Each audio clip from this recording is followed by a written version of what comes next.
City of Virginia Beach Development Authority monthly meeting. Today is May 21st, 2024. First item on the agenda is public comment. No one has signed up to speak this morning. All right. We are going to skip over this special announcement for now until we see if give Councilman Berlucci a few extra minutes, and we are going to skip to the meeting minutes from our April 16th meeting. Does anybody have any comments on those? Approve. All right, I've got a motion from Mr. Brunke and a second. Second from Mr. Franklin. All in favor say aye. Aye. Aye. All opposed, same sign. That motion carries. Next, we'll go to financials, a review of the financial statements from April 2024. I've got Blake Huffman to give us those this morning. Good morning, Madam Chair, board members, council members, deputy city managers. This is the VBDA monthly cash flow presentation for the month of April. Starting off with beginning cash at 4.8, 19,000 in interest income, 38,000 industrial revenue bond number 473. This is the annual admin fee from Virginia Wesleyan. Cash disbursement, 51,900. Atlantic Park Construction, Inspection and Support Services to MVP. 14,000 for the monthly conduit management to Global Links at Corporate Landing. 43,900 for the box seating 2024 concert season to Live Nation. 15,000 for the Convention Center Hotel feasibility study to CBRE Hotel Advisory Services. 4,700 legal services at Atlantic Park to Davis. And to VHB 3.9 for professional services for the YCH subdivision plat, leaving us at ending cash at 4.78. The payments paid by VBDA and reimbursed from the city. We have Venture Waves draw number 14, 1.9 million. This is at Atlantic Park. 1.9 million for the entertainment venue. 1.2 in offsite infrastructure for the city. At Innovation Park, there was a total of 380,000 paid for offsite infrastructure draw number 6 to architectural graphics. 310 of that reimbursed by GoVA grant funds that's held by the city. 79,000 reimbursable from the city project. Also at Innovation Park, Kinley Horn Construction Phase Services for 6.5. And at Corporate Landing, 26.9 to Vanass Hangen for construction administration costs. Capital maintenance, no changes to the amphitheater. Human services, we received 2 monthly lease payments, bringing the total for the capital maintenance account to 3.2. At VB National, we received the March revenue share for 13,000 and paid HBA for the facility assessment for 9,000. For the incentive and initiative accounts, beginning cash at 1.3. Cash disbursements total the 15,000. The monthly Olympia Bendix Bioaccelerator lease for 11.8, and we also paid out our first facade improvement grant award to Plaza Bakery for 3.6 for new signage, leaving the ending cash at 1.3. The EDIP, we paid out 1 EDIP award to 360 IT Partners. This is their first payment. It's the majority of the capital investment portion was paid out for 22,000, and they also had a few jobs that hadn't reached over 1 year for a payout of 3.3, leaving available EDIP grant funds at just a hair under 4.8. And lastly, construction in progress. There's the Venture Waves draw number 14, bringing our total construction in progress for the entertainment venue up to 19 million, and then with the parking, as usual, we'll true that up at the end of the year and receive the other authorities. Any questions? Great. Any questions for Blake? All right. Thank you, Blake. Thank you.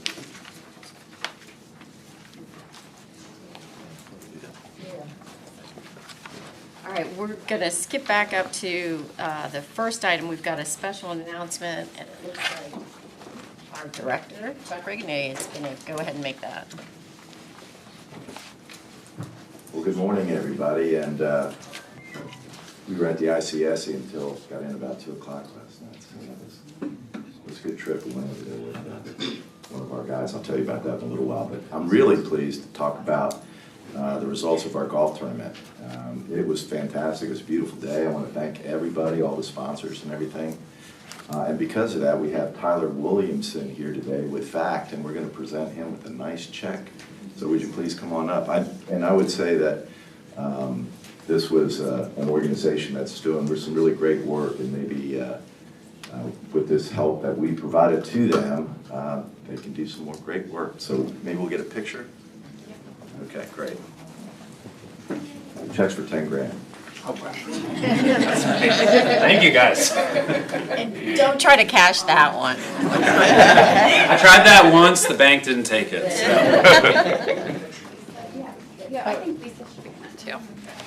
Yeah, that was great.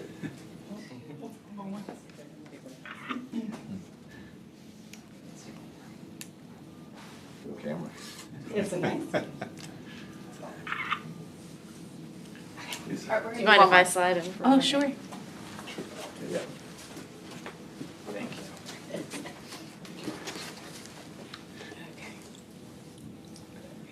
Just 1, 2, 3. Lisa, can you pull it down just a little Yeah, bit? I wanna cover my face. I didn't want it to look like it was hanging down at this 1, end. 2, 3. Perfect. All right, thank you. Tyler, Very much. thank you for everything. Pleasure, thank you guys for everything you do. Thank you. Thank you so much. Appreciate it too. Bring it down.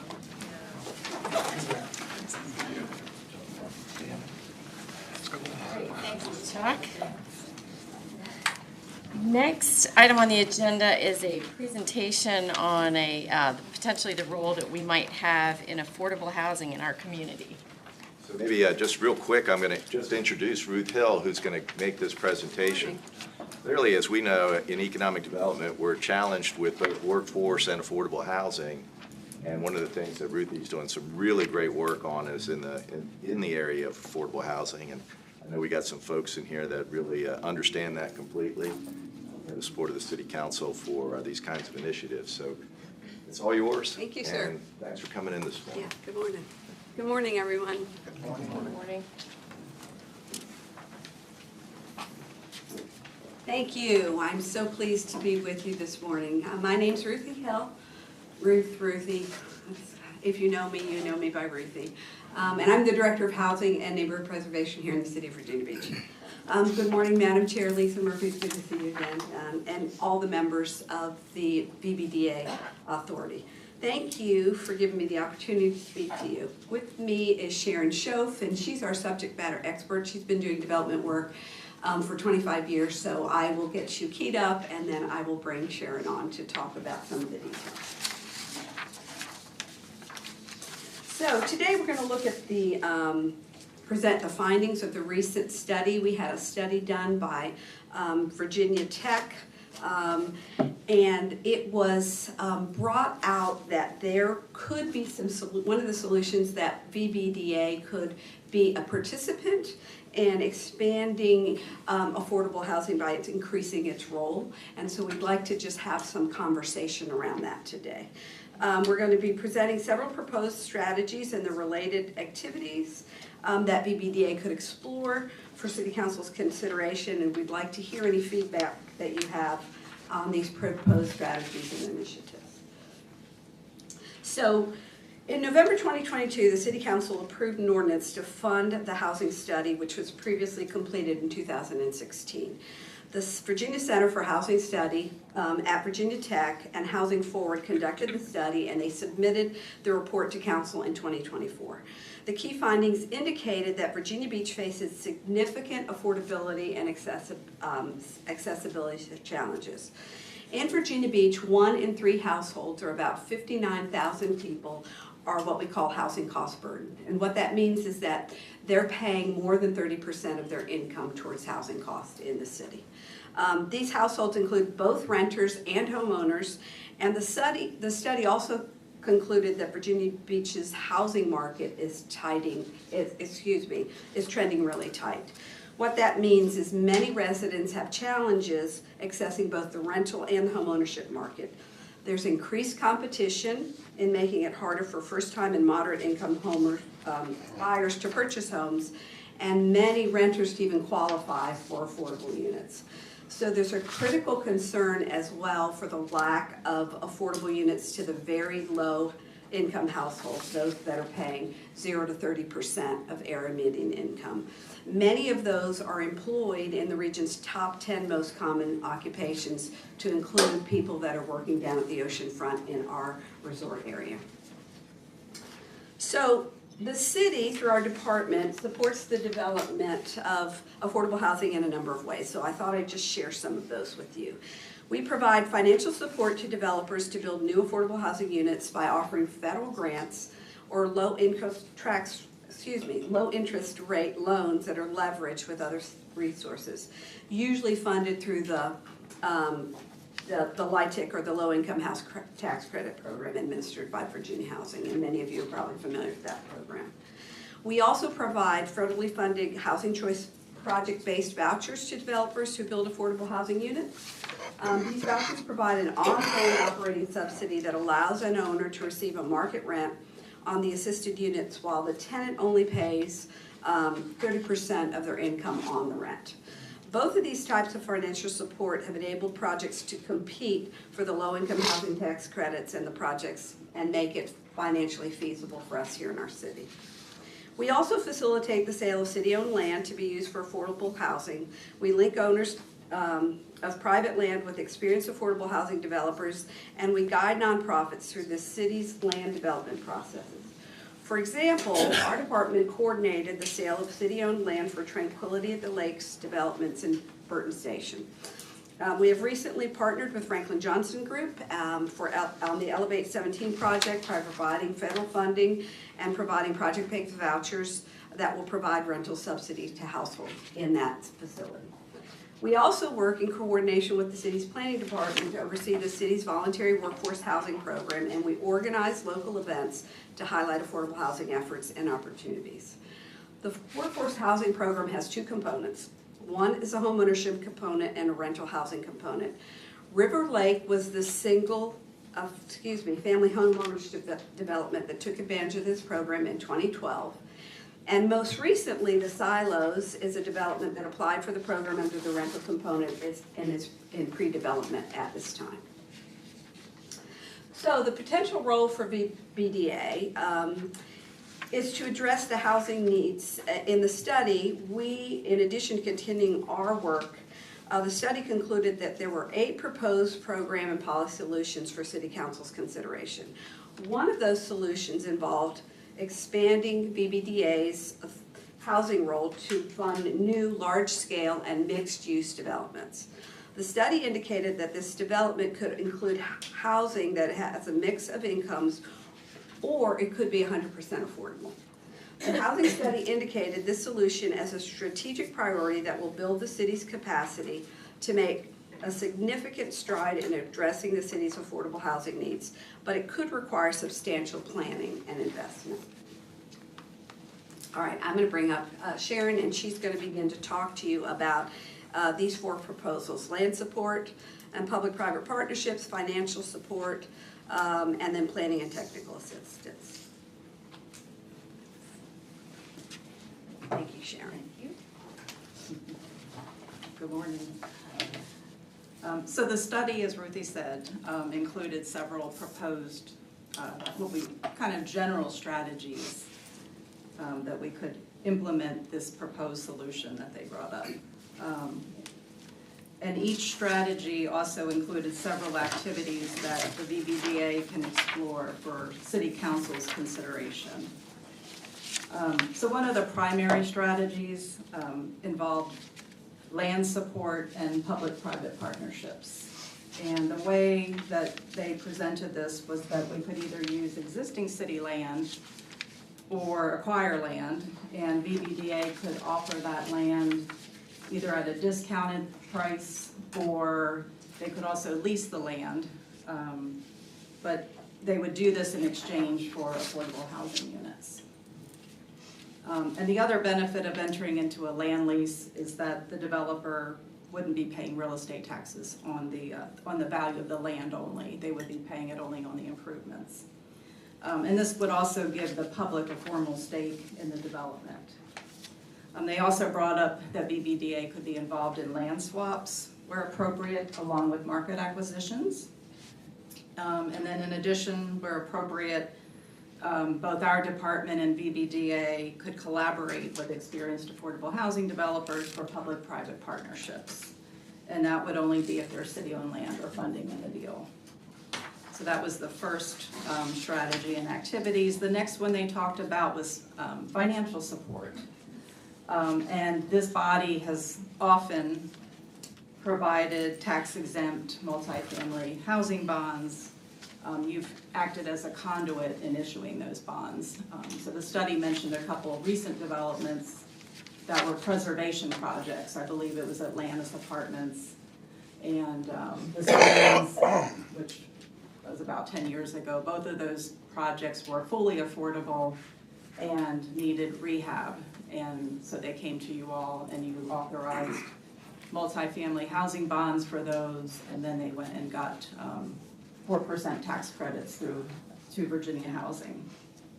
And that was a great thing to do, to preserve those projects as affordable and sort of upgrade them and bring them and modernize them.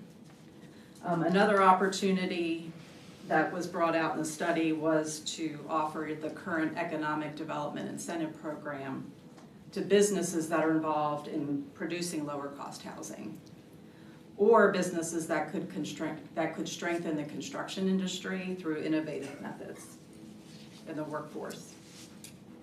The study also indicated that BBDA could be involved in providing a program modeled after one that is currently underway in Richmond, the city of Richmond, and that's the Affordable Housing Performance Grant.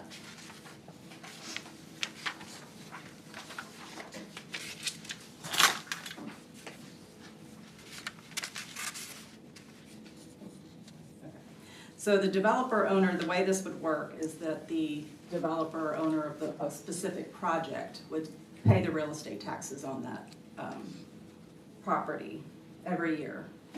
And then the city would using those taxes for that property, would fund a monetary grant that would be used during the construction, and then once it was completed, to operate the project as well.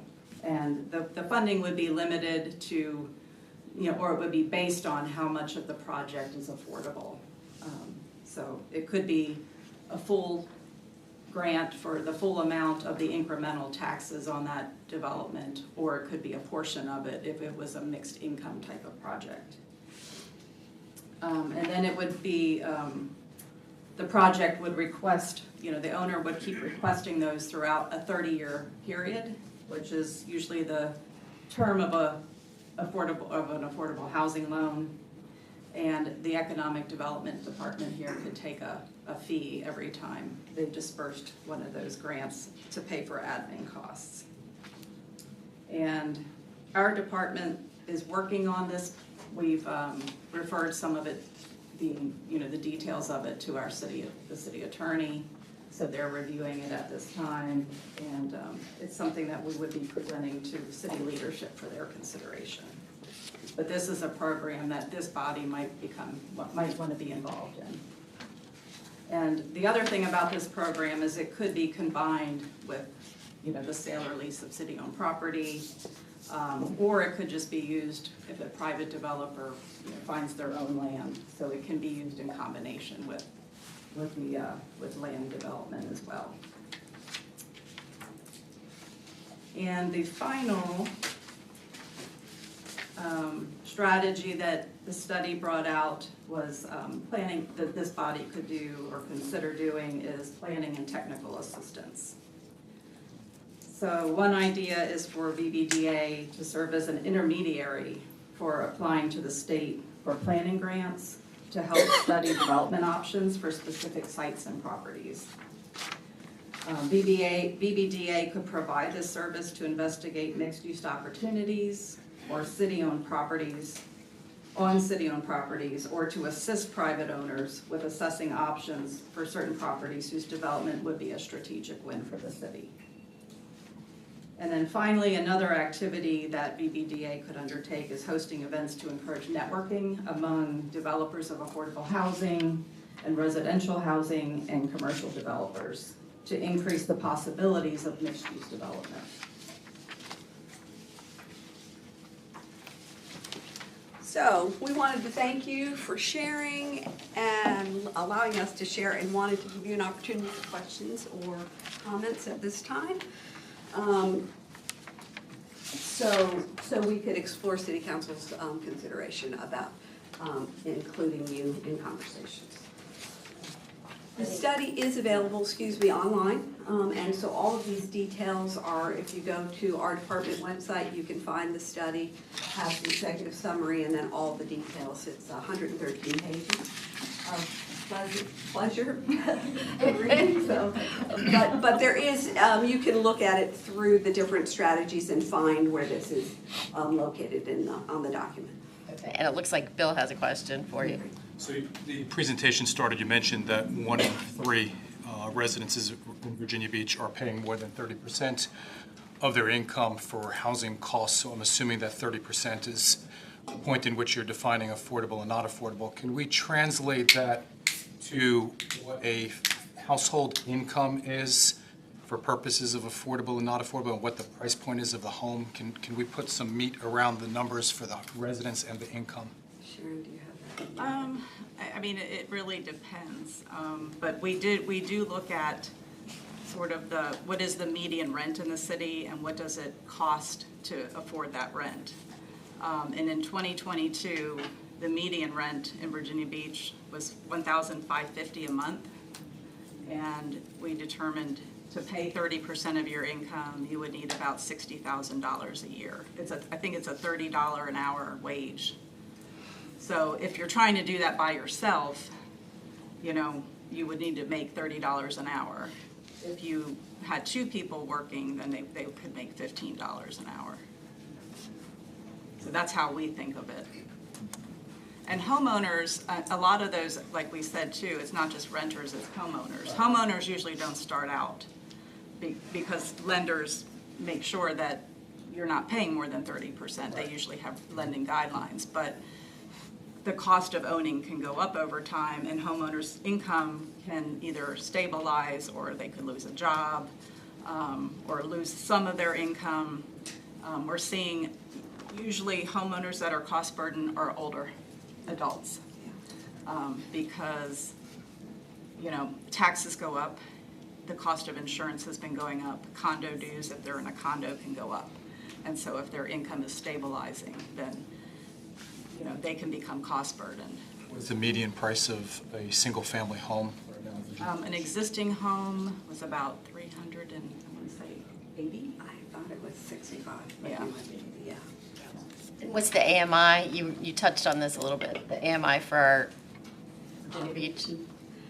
Right now, for a household of 4, it's $100,700 a year for a household of 4. But HUD actually adjusts that based on household size. And I'd be glad to send that to you so you can see, the household. And when we do our study, we look at that. We adjust for household size. Bill, did you have any other questions? No, I was just trying to get some context. Thank you. Any other questions? It looked like we participated, as you said, and I think it was option number 2 in, we acted as a conduit in the bond financing for the Atlantis project. So we've done that before.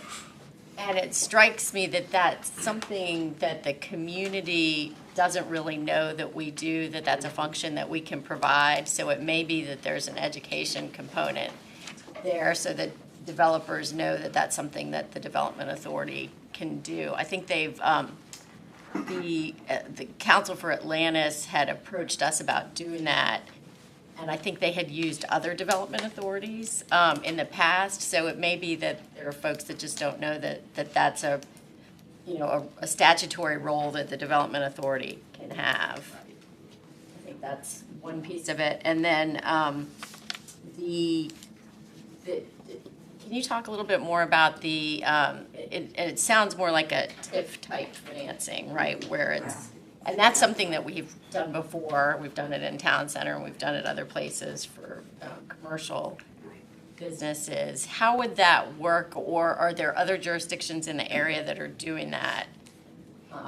So Richmond is doing it. They have a pretty successful program that they've started. We have been in communication with the Richmond office to get more information so that we can learn best practices, what works, what doesn't, not trying to reinvent the wheel. But they're pretty excited. I know they've been able to move at least 2 projects using, as you call it, the TIF program to make the numbers work. You know, the pro forma can work when you have that piece that'll work. So Steve Lawson, who is developer in our city, is actually working on a project currently in Richmond using this program. And that there's not necessarily an outlay of funding from the city or the development authority, but it's really the taxes that is the incentive, yeah. Yeah. It's kind of a project-specific tip, if you will. Correct. That's how it was presented to us. Ruthie, I think the most important thing, which great presentation, by the way, Yeah. is the land piece, right? I mean, so we're out of land in Virginia Beach unless we go out west. And so if the city has land that they can donate and or lease to developer X, whatever, I think that's a big deal, because finding the land and then getting the council, which our council's been great in the most part about supporting affordable housing, that we've just got to get our community to realize that what affordable housing means. It's not just a Section 8 project. I mean, affordable housing is 120% of the median income. A person making $80,000 a year at Hampton Roads has a challenging time finding a new, nice place to live. And I mean, so when you say affordable housing, it's like, yeah, sure, 30% of the median income struggles for sure, but 150% of the median income really struggles too. So you have that balance all the way in between, and we need product in all of those areas. I mean, the deal we did with you guys, I mean, we leased that up in 90 days, because the need is so huge for that, and it's not just the people making $20,000 a year, it's the people making north of 80. And so the city struggles, and all the cities struggle, but Richmond has done a really good job of implementing what you guys talked about here, and I encourage our council to really think about that. Thank you. Great presentation. Yeah. How many units are we short? Do we know a number? Thousands. Yeah. Thousands, correct. Yeah, and we really need those targeted units too, because if you don't have that, then you have higher income people. If you have a really tight market, maybe living in housing that should go to somebody at a lower income, but because it's not targeted to that income, you end up with people at a lower income really not being able to locate affordable units. Councilman Remick, did you have a? Thanks. Thanks for the presentation. I just want to add, as a addition to what Taylor just said, that as we develop the comprehensive plan this year, I think that ought to be a part of affordable housing in terms of where we can identify opportunities in the city, SGAs. And I'm glad you mentioned that, because if you think about it from a developer standpoint, we're restricted on land, so the land costs are high, and our existing, other than the town center, the Witch Duck SGA, and at the ocean front, we're limited to A36, which means 36 units per acre. That's a lot of land to get to the numbers that we need for the density. So you're exactly right. It's going to be a comprehensive plan issue to see where maybe are some other areas where we can get around that A36, because that's the maximum density other than a few select areas. And planning, and I know Kathy's here somewhere, is such a big part of that in comprehensive planning. You know, where do we want densities in excess of that makes the land costs work on, like you said, on a developer's pro forma, because the current density don't allow for the use of land in the most efficient, effective manner. At least it's 100% right on that. I mean, parking as well. We're looking at going denser, going to 60 units an acre, whatever we need to get to make the deal work, to actually provide affordable housing. You got to talk about parking, you got to talk about density. I mean, it is a whole strategic plan to think about that. And And then there's only certain areas in the city you can get A36, right? I mean, it's mostly A24, and that's, or A18. And in today's world, A18, A24 just doesn't work for the numbers at all. Yeah, you're exactly right. You can only put A36 next to existing A36, so we're really limited there. So the comprehensive plan, as Councilman Remick said, is going to be huge. I mean, that's going to play an important role in all of this. Those are easy things really for council to do. I mean, they don't even cost anything. I mean, they don't cost any money to change that. Right, correct. Yes. And I know y'all said this a couple times, but I don't know the answer to this, but I've brought this up a few times, but how do you educate the public? So that's part of our strategy and the housing study, and part of the focused action plan for city council this year was for us to do an education campaign. So we are doing a campaign called Housing Matters, so that we can get out in the community and communicate not only affordable housing, but housing in general. You know, it's to your point, I mean, it goes to all levels, right? And so we currently have a quiz out that if you would like to go in and answer the quiz, it's on our, if you type in Department of Housing and Neighborhood Preservation, in our website, there's an area called Housing Matters. Right. And when you click on that, there's an opportunity to take the 5-question quiz. And we had our Housing Advisory Board take it yesterday.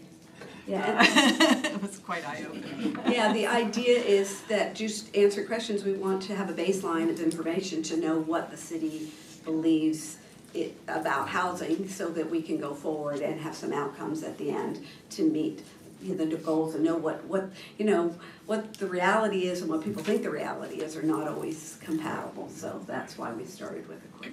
You know, Ruthie, what you said about excess land, the city and EDA and whoever owns it, I mean, I know the council's serious about affordable housing. I mean, they could go out and go pre-zone those properties and then bring them out to the development community and say, look, we believe in these sites.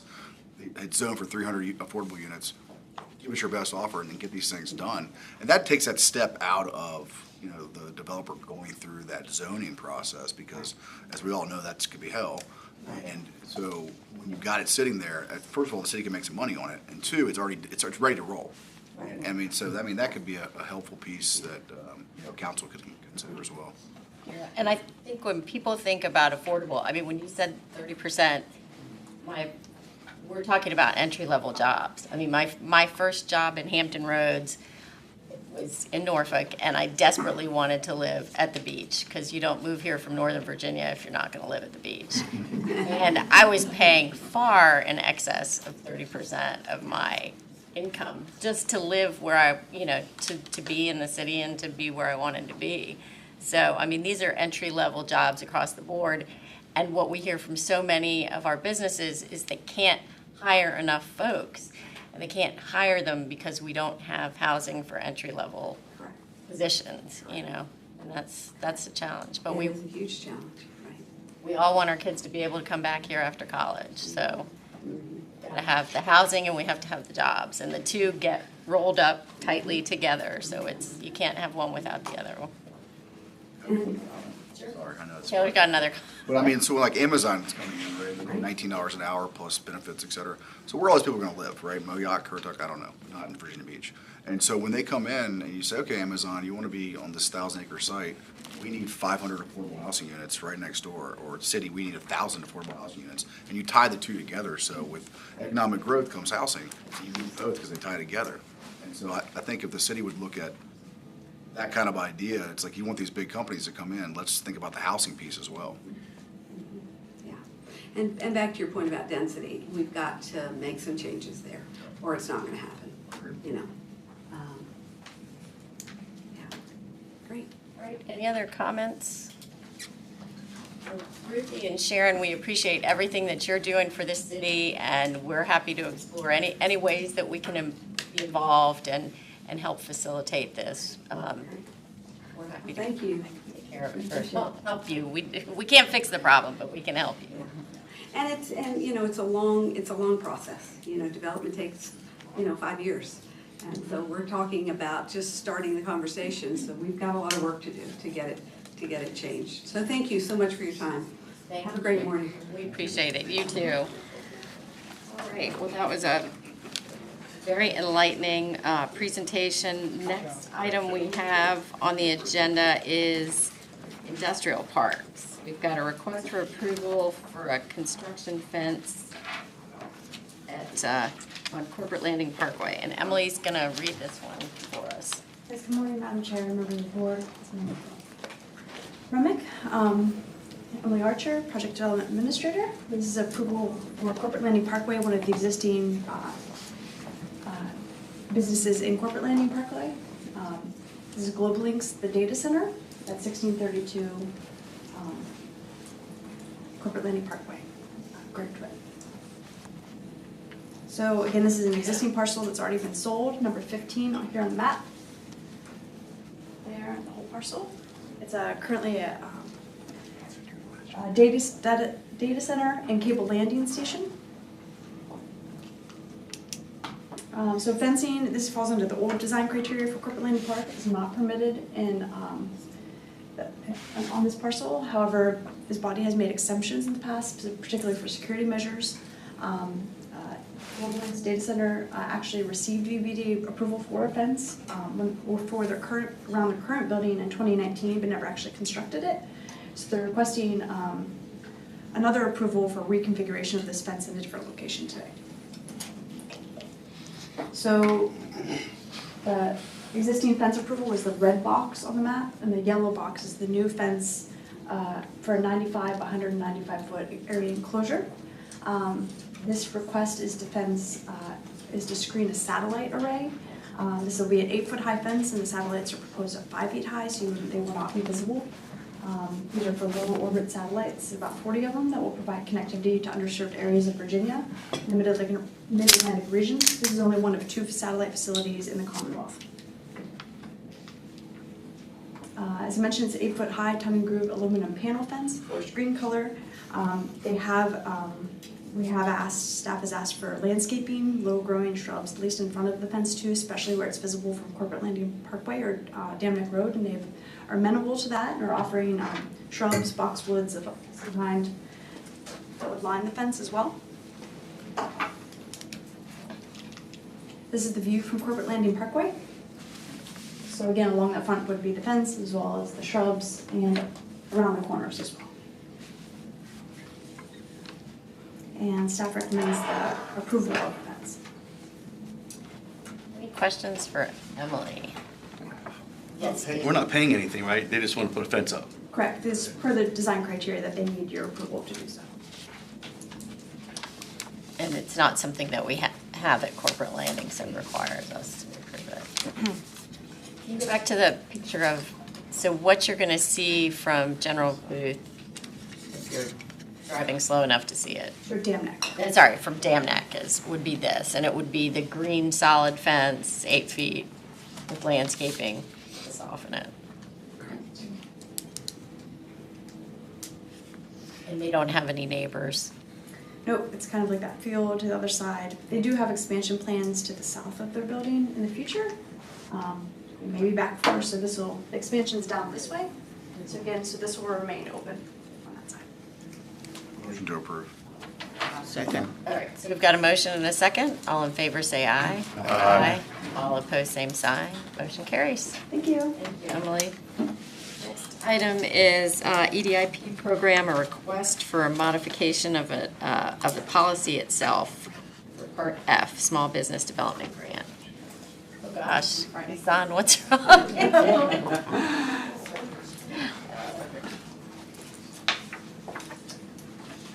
Good morning, everyone. Madam Chair, Council Member, Deputy City Manager, Commissioners. We're on February 20th of this year, you have approved some amendment to the EDIP policy.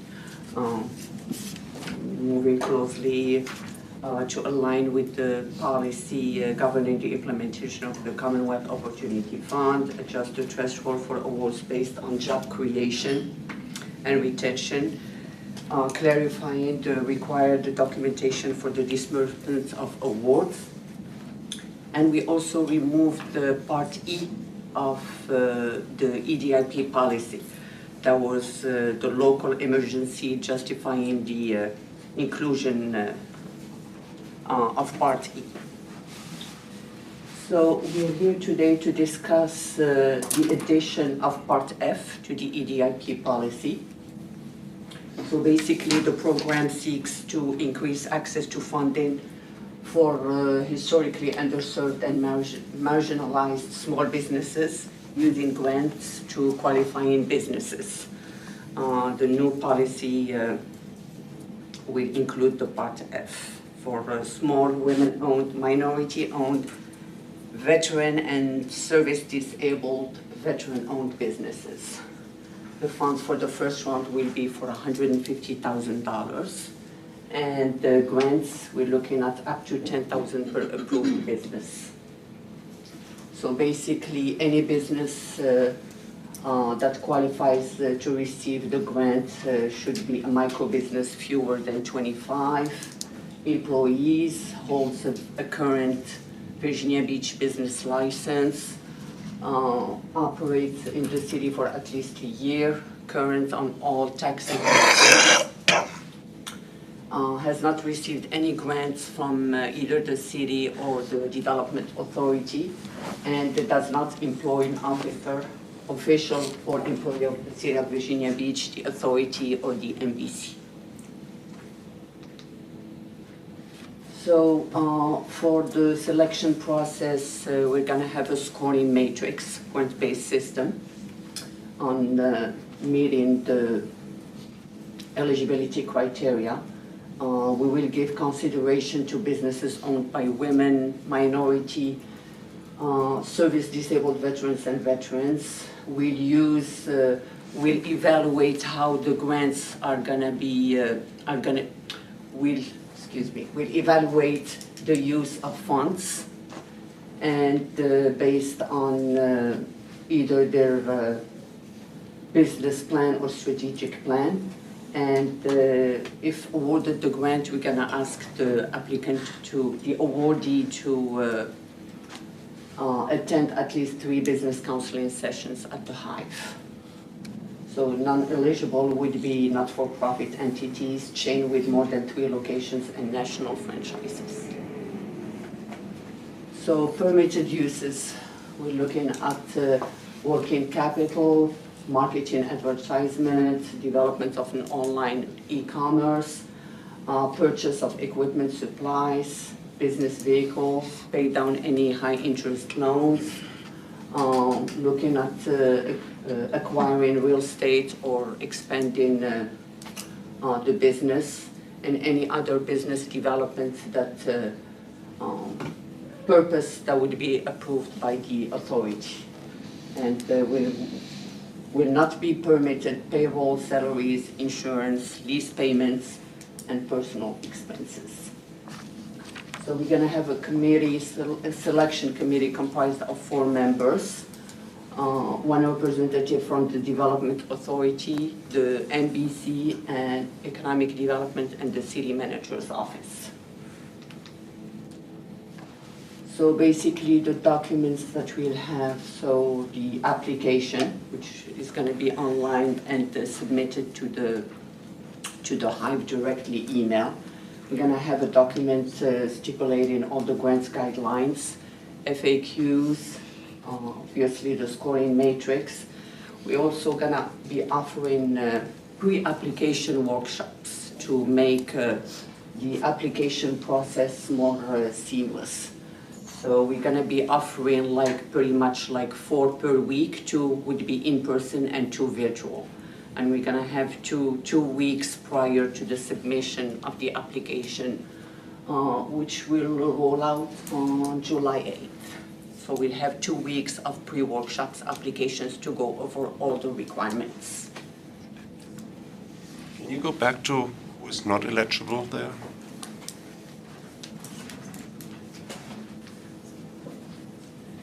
One more back. When you said national franchises, what about international franchises?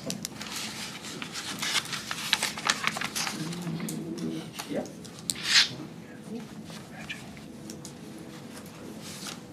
All right, any other questions? Madam Chair, if I might, one of the things that we've done here, you see that $150,000 Basically, what we've done is we've repositioned some money that we had, but we could go with a longer round or a second round if we needed to. The goal would be that if this program was something that was attractive to everybody, that in 2 years' time, we would be able to take the time necessary to get an ongoing source of revenues for the program. The other thing I would say is that this is one of those recommendations that did come out of the City Council retreat, Small Business Grant Program, so it was the kind of overhanging fruit needed to be done in the next 18 months or so. Yeah. So if all goes well, we're planning on June 18th to go before City Council so they could adopt the ordinance approving your amendments that you have made on February 20th, the addition of Part F, and that's it? Okay. So, yeah, just, and I think, just so Bill understands, so the last, I guess, when we did this back in February, we amended the other sections. Right. And staff held that, knowing that this small business component was coming. So it'll all go to council together with this new piece. And this program will be very similar to the FIG grant program in how it's administered, really. It's the $10,000 Yes. maximum for now. So really, the hope is that we can get to 15 small businesses and get them this funding to help them. Yep. Go ahead. Yeah, I did see some similarity to the FIG grant, and I do look at the FIG grant maybe a little different from what I've just understood here. The FIG grant are tangible items that are improving the facility and the visibility of the facility, whatever it may be. My gut right now, without understanding this entirely, is I don't want to become a funder of last resort. It seems like this was available for lots of different things, but I didn't see that it didn't have to be an investment in property. It could just be working capital. It could be paying off a loan. Those things make me just a little hesitant. I think personally I need a little bit more time to understand that. I don't know if that works with the timeline that everybody seems to be under. But for me personally, I just have a little bit of reservation. And I think Chuck wants to address that. Yep. As one of the things that we did look like, because I totally agree with you, I don't want to be a lender of last resort. Yeah. That's why you don't see a loan program. I don't want to, but a grant program, if they are willing to go through and have a business plan that passes muster with our known principles around a good plan, along with the counseling that you would receive at these workshops. The idea was to take a company that has done all that due diligence and say that as opposed to adding additional debt to you, for those eligible allowances, that we're taking a bet that increasing the amount of recognition of Virginia Beach as a small business friendly community that's kind of the goal behind the thing. That's why I don't like loan programs either. Yeah, it's not a loan. I said funder of last resort, not lender of last resort, because it's a grant. Can we go back to the permissible Yeah, and uses? if I may, I would like to recognize Henry Cobb, my colleague, worked with me on that. And I also wanted to, so at the Hive, basically, we meet with a lot of small businesses. And when I say small businesses, I mean micro businesses. So it's like one employee, a lot of home-based businesses, and startups. We do what, Henry, maybe 6, 10, about 6, 8 a week that we meet one-on-one. So we hear firsthand the struggles that these micro businesses are facing, especially in today's high interest loans, and the cost of access to capital is very, very high. So this would be, we're hoping that this, and we've seen the businesses that really need that little help, that little push. They're doing great. They're doing everything they're supposed to do. We've run some accelerator programs for business plans. We've had about 70 graduates this past year. So yes, I mean, it's a much needed assistance. Is there a requirement that they would be, I know there's one that they have to commit to the counseling. Would it be a higher priority if they're already in the program, if there are businesses that you've seen that maybe, We that, didn't want to penalize the others. You know, we still don't have, it's still a lot of word of mouth, and we're so glad of how the Hive has been activated to date, you know, but we still get, like, every day we would people like, oh, we didn't know you even existed, we didn't, you know, so people hearing about us as we move along, hopefully with some dedicated social media and marketing, we'll do better at targeting, you know, the overall city, but yes, we did not want to penalize the ones that, you know, that we haven't met with. I'm looking at marketing and advertising, supply purchases, pay down high-interest loans, other business development costs. We're not permitted to use them for payroll, but if I'm getting this money to pay for the marketing program I want, then maybe I can maintain the payroll. The two number asks, if I may, the two number struggles is access to capital. One is access to capital, and second is marketing. I mean, we offer all forms of marketing, either e-commerce, branding, rebranding. I mean, so many categories within just the marketing part of any small business. Maybe take the high-interest loan piece out, because they could have borrowed the money, they payroll from a high-interest loan, and now that's really what they're just doing, paying that back, so that's kind of the same thing. But other than that, I think it makes a little bit of sense on that piece.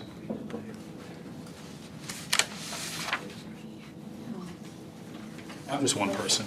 That's my opinion. yeah.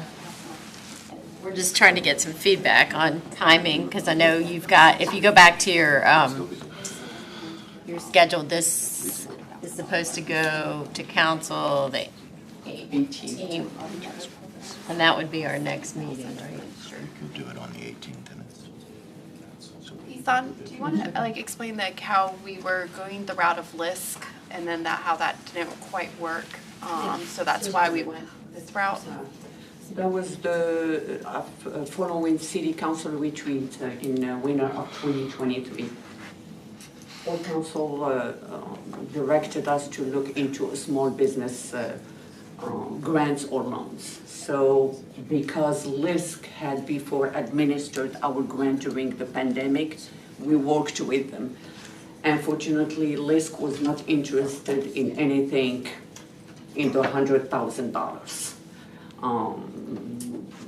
Most of you know, I mean, as we all know, like underwriting either a loan for $10,000 or $100,000 takes the same time. So they were not interested into that, and they have introduced us to Bridge in Virginia, Leah Fremo.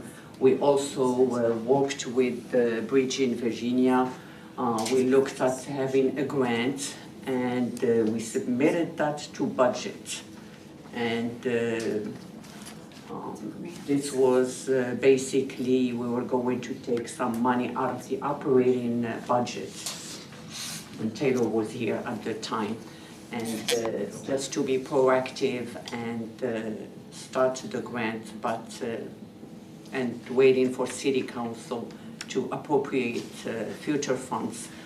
And it would have cost us $60,000 annually for Bridge in Virginia to administer the grants. So it just. And that's why we're administering, okay.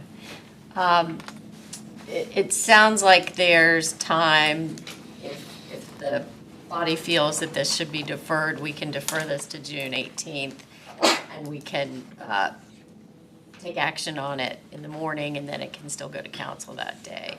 If that's the will of the group. So do we need to look into, I mean, what is the request to defer to?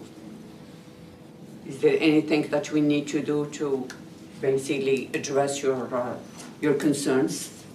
Personally, I'd like to see that these are more tangible investments that are being made, in which there is also some return to the city, either through personal property tax on a vehicle, sure, I can buy that, personal property tax on equipment, that there's some type of investment that's being made in tangible items that in turn have some return to the city.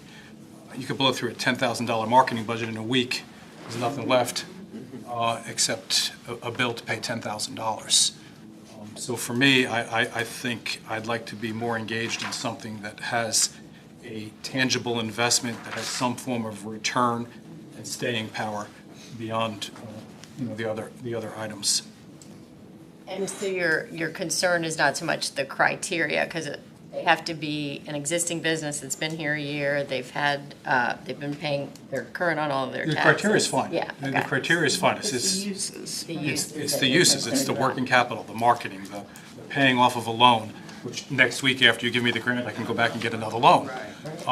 It's those things. I need to see something more tangible as an investment. And then there's secondary and tertiary benefits to that investment as well. For the folks that they're purchasing that from. I guess the same could be said of marketing, but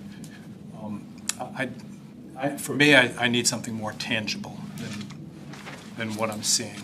Councilman Remick, did you have anything to add? Just a question or clarification. So if this goes through, the applicants don't get it automatically. They would apply to you all as like an EIP, and so you all still have the right then not to grant that grant.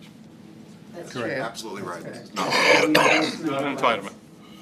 It's a reimbursement. It's a reimbursement? Yes, it's an EDIP. Okay, Yeah. So the figures, okay. I'm still a little stuck on the tangible piece, but. It's a reimbursement and a competitive process, right? So we could probably only award 15 of these the first time of all of the applicants. I might make a suggestion. We'll send a copy of this to everybody and be ready to go. Come back in, we'll take a look at those comments and see if there's a different way to look at it. But it is a reimbursement program. Even if they were to make that application, it still has to be voted on by that panel. So it's not a lock. And it would come to us with a And if- recommendation. Correct. Yeah. So the third, Paying down a loan is not, it wouldn't be a reimbursement. I mean, I'm assuming they're not paying down a loan because they don't have the funds. Yeah. So, we have to reconcile that part of the discussion. Yeah. Fine tuning the items eligible is what I need personally. and maybe we could ask, or we could request details on the evaluation of the proposed use of funds.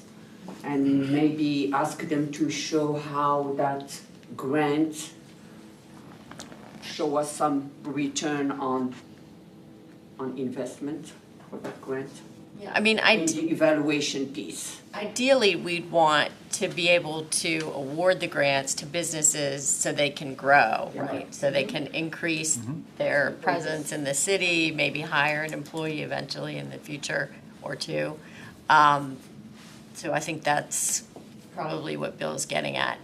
If it works from a timing standpoint, and it sounds like it does, I think it sounds like we want to maybe table this for now, and then you guys can fine tune it, maybe get some comments from the group, and we can be ready to go. David? So the company comes in to the group, to the committee recommends the EDIP, and the company's gonna give a reason why they want it.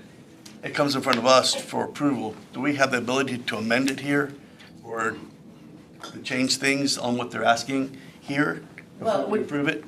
So that committee of four, we would have a representative on that committee, and they would make a recommendation. They would score, I'm assuming you would go through all the applicants, you would score the top applicants, so we would see the top 15 based on the $10,000 grants.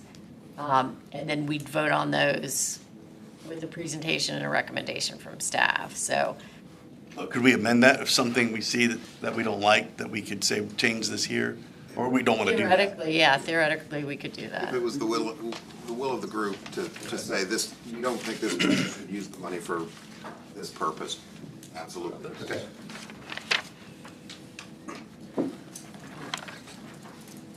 All right, well, thank you, Isan. We will be ready to go on this next.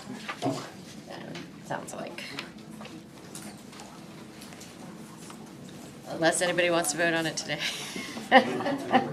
All right, thank you very much. We appreciate it. Sounds like we'll tweak that a little bit, fine tune it, and make it a little bit better. Any comments from any commissioners? We are at the administrative information section. Hearing none. I will just mention, we had noticed up a special meeting for next Wednesday. We were going to do a shorter retreat and talk about affordable housing because we didn't think that Ruthie Hill and Sharon Schoaf were going to be able to make it in, but we were able to get them into today's meeting. What Chuck had suggested, and I think it's a good idea, is more of a lengthier retreat where we actually go and look at the properties that we own, dig a little more deeply into our asset management type issues, and then add a component of strategic planning to that.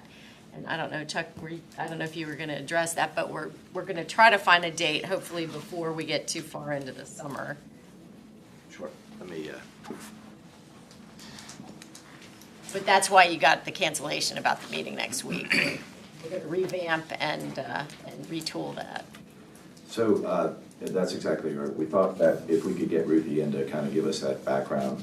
One of the things that we just recently completed was a tour of the city for our 3 bond rating agencies. And I'm happy to say, the city has gotten their AAA bond rating reaffirmed, and that tour went very well. And this is consistent with the way that I've done some retreats in the past, where we would spend the morning going around and showing you where not only VBDA assets are, but also where it's likely that development opportunities are going to come up, so that you all have a better sense of where we're focusing our fire. And then we would have lunch somewhere, and then in the afternoon, try to set some priorities based on what you saw and what some of these experiences that took place in the morning.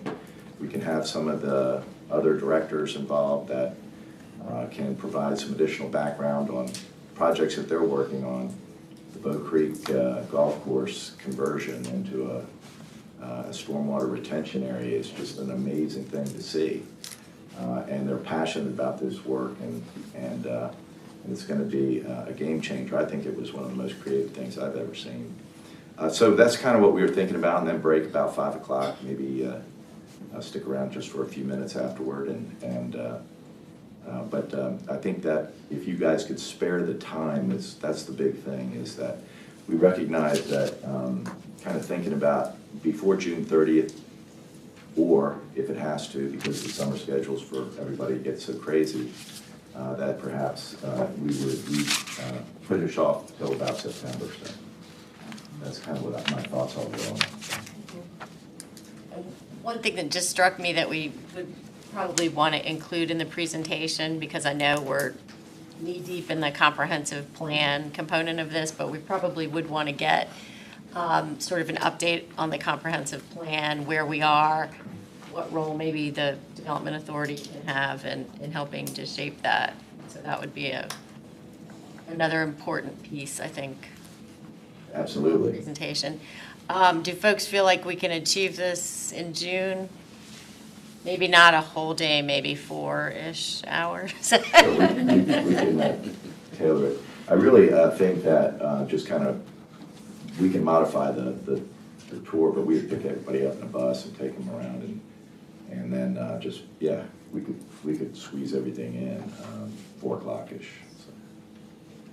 And I'll put together an agenda and see what you all think and send it around.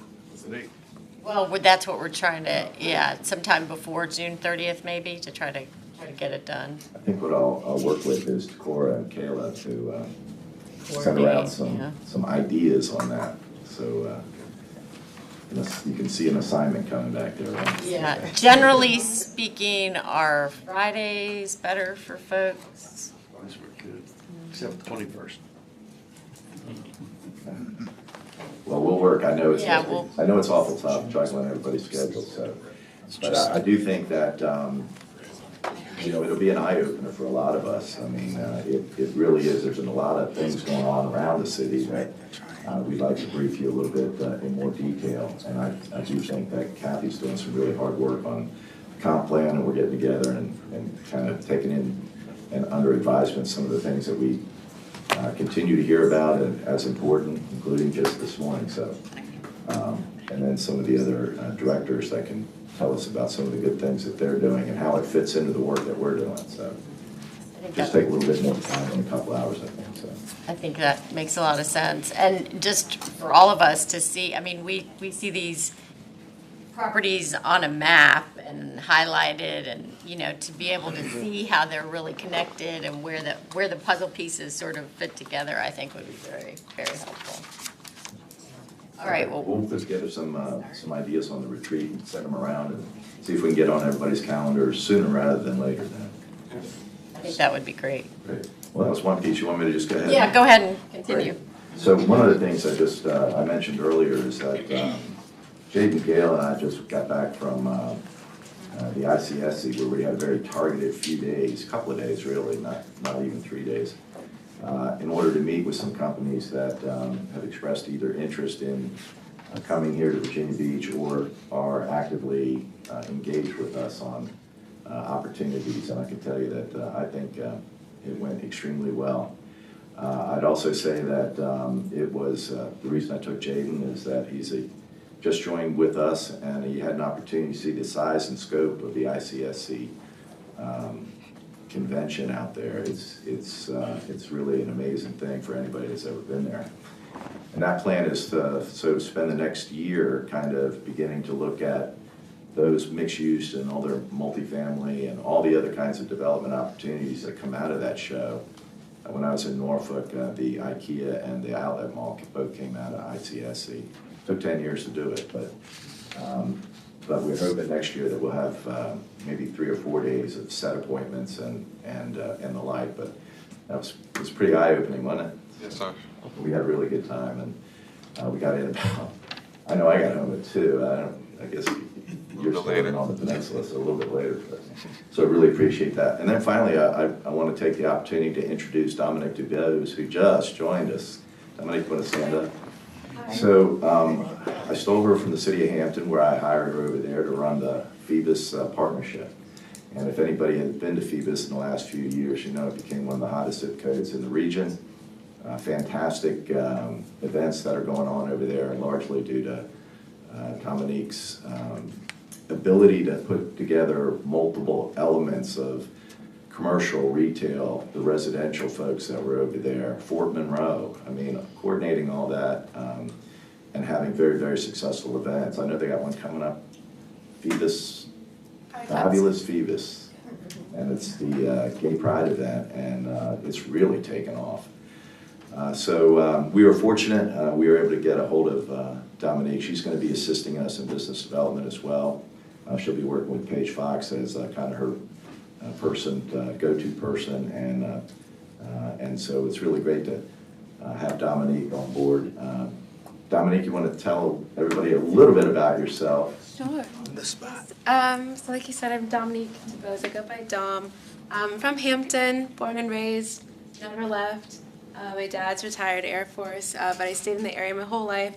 Like you said, I came from Hampton Economic Development. Before that, I was at the Hampton Roads Workforce Council, serving businesses and getting employees for them. And before that, I was in education. So I taught some kids for a second. I graduated from UVA in 2019 with a major in global studies and Russian. So it's a completely different pathway. But I'm using all those skills to kind of put them all together here. But yeah, it's a pleasure to be here. So thank you so much. Welcome, Dominique. We're thrilled to have you with us. So you can see we've got some new members of our team, and I'm also pleased to say that we're going to be posting, if not already, I guess, very, very quickly the deputy director's position and the business attraction administrative position. So we'll continue to bring in some new folks and then go from there. But it's really exciting to have the opportunity to do that. So that's my report, unless there's any questions that you all might have. Any questions for Chuck? Great. All right, thank you very much, Chuck, and welcome again, Dominique. All right, hearing no other matters, the chair will entertain a motion to recess into a closed session pursuant to the exemptions from open meetings allowed by Section 2.2-3711A Code of Virginia, as amended for the following purposes: contracts, discussion of the award of a public contract involving the expenditure of public funds, including interviews of bidders or offerers, and discussion of the terms or scope of such contract, where discussion in an open session would adversely affect the bargaining position or negotiating strategy of the public body pursuant to Virginia Code Section 2.2-3711A30, and that pertains to District 2. So we'll have a motion, a second, and then a roll call vote. Move. Got a motion from Mr. Brunke and a second from Ms. Garris-Bright. William Brown. Yes. William Brunke. Yes. Taylor Franklin. Linda Garris-Bright. Yes. Eric Keplinger. Yes. Jenny Gordon. Yes. Lisa Murphy. Yes. Dave Wiener. Yes. Spencer Whitefield. Yes. All right, we are convened.